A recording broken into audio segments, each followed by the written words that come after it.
ఓం నమో నారాయణాయ. ఓం శ్రీ గోదాదేవియై నమః. ఈరోజు తిరుప్పావై 4వ పాసురం నుంచి 8వ పాసురం వరకు వివరిస్తున్నానండి.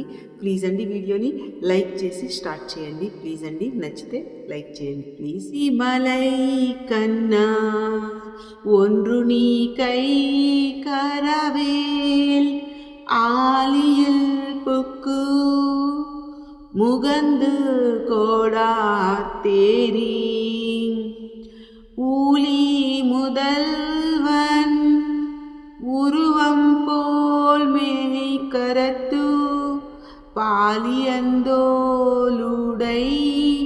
பத்மநாபன் கையில் ஆலி போல் மின்னி வலம்புரி போல் வின்றத்தீர் தாலாதே சாங்கமுதைத்த சரமலை போல் வாழப்பூலக்கினில் பேய்தீடாய் நாங்களும் மார்கழி நீராடா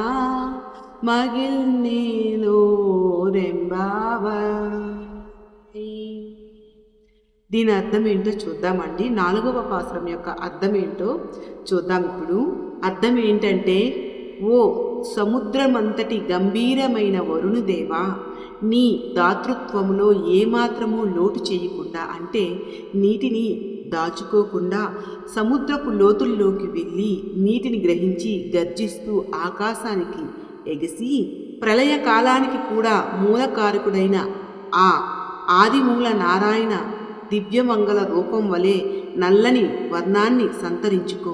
విశాలమైన భుజములు కలిగిన ఆ పద్మనాభుని చేతిలో ఉన్న సుదర్శన చక్రంలా మెరుస్తూ, పాంచజన్యం అంటే శంఖంలా దిక్కులు పిక్కటిల్లేలా ఉరుముతూ ఏమాత్రం ఆలస్యం చేయకుండా స్వామివారి సాంగము అనే ధనస్సు నుండి దూసుకువచ్చే బాణాలు వర్షంలా ఈ జగమంతా సుభిక్షంగా జీవించేలా వర్షించు. అప్పుడు మేము కూడా ఈ మార్గశిర మాసంలో ఆనందంగా మా పవిత్ర స్నానాలు ఆచరిస్తాము. ఇది 4వ పాసురం యొక్క అర్థమండి. ఇప్పుడు 5వ పాసురం చూద్దాం.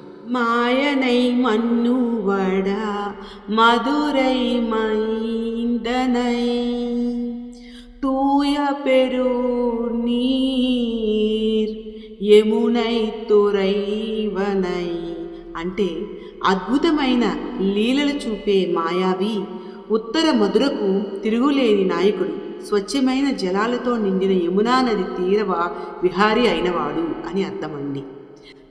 ఆయర్కులతీనిల్ తోనం అణి విలకై తాయైకుడల్ విలకం సేయద దామోదరనై అంటే గొల్ల కొలుములో ఉదయించిన తేజోవంతమైన మణిదీపం వంటివాడు, తనకన్నా తల్లి గర్భానికి కీర్తి ప్రతిష్టలు తెచ్చిన దామోదరుడు అంటే నడుముకు తాడు కట్టుకున్నవాడు అని అర్థం. తూయో మాయ్ వందు నా తూమల తూవిత్తోలుదు வாயினால் பாடி மனித்தினால் సిందిక అంటే మనం బాహ్యంగాను అంతరంగంలోనూ పవిత్రులై వచ్చి స్వచ్ఛమైన పూలతో ఆయన్నే అర్చించి నోటితో ఆ స్వామిని కీర్తిస్తూ మనసులో ఆయన్నే ధ్యానిస్తూ పోయ పిలైயும் புகதொருவா நின்றனவும் தீயனில் தூசாகும் సెప్పేలోరెంబావాయ్ అంటే మనం గతంలో చేసిన పాపాలు, ఇకపై తెలియక చేయబోయే దోషాలు అన్నీ అగ్నిలో పడిన దూదిలా కాలి బూడిదవుతాయి. అందుకే ఆ స్వామి నామాన్ని జపించండి అని అర్థమండి. ఇదండి 5వ పాసురం. ఇప్పుడు 6వ పాసురం చూద్దాం.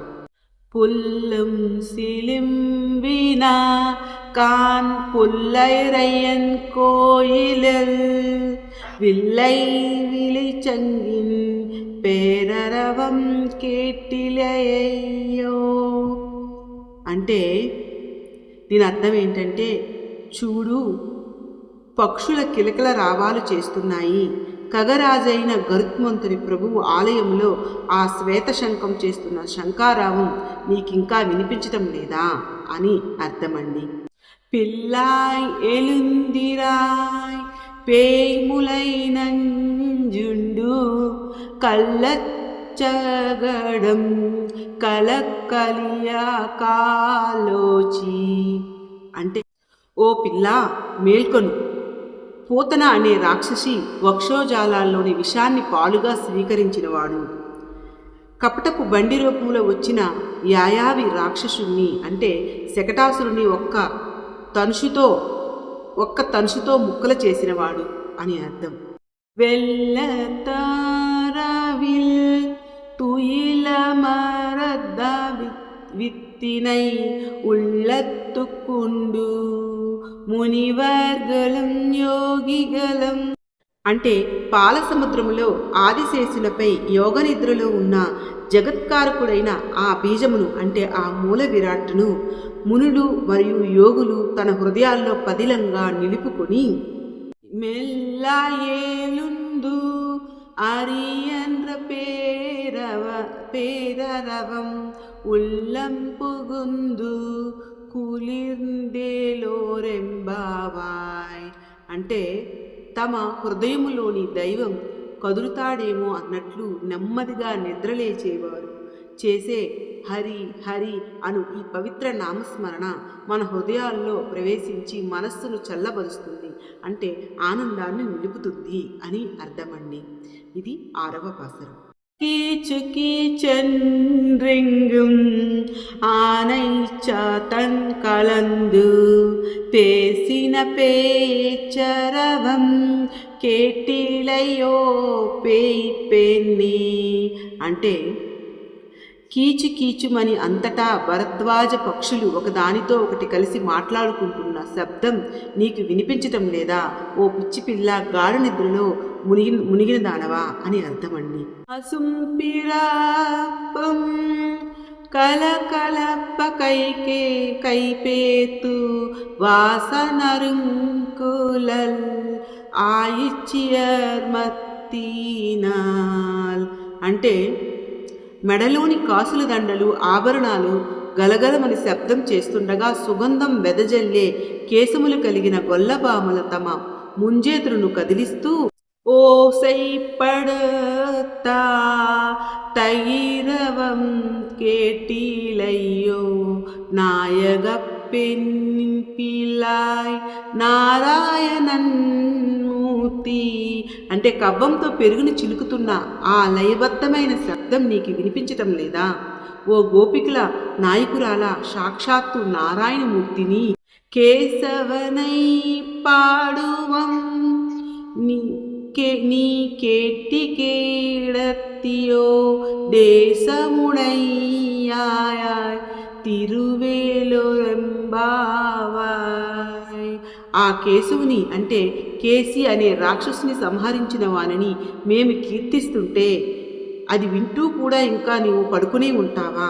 ఓ తేజస్విని తలుపు తీయు. ఇది 7వ పాత్రం యొక్క అర్థమండి. ఇంకా 8వ పాత్రం చూద్దాం.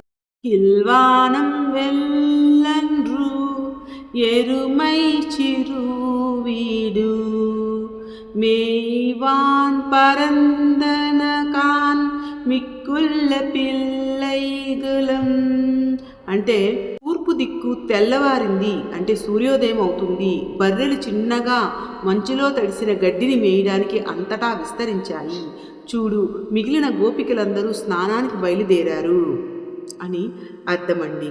పోవాన్ పోగిన్రారై పోగామల్ కాతునై கூவான் வந்து நின்றோம் కోదుకలముడయ్యా అంటే నీవు లేకుండా వెళ్ళమని అంటే వేగంగా ముందుకు సాగుతున్న వారిని మేము ఆపి నిన్ను కూడా పిలుచుకెళ్ళమని నీ గమ్యం ముందుకు వచ్చి నిలిచాము, నీ గుమ్మం ముందుకు వచ్చి నిలిచాము.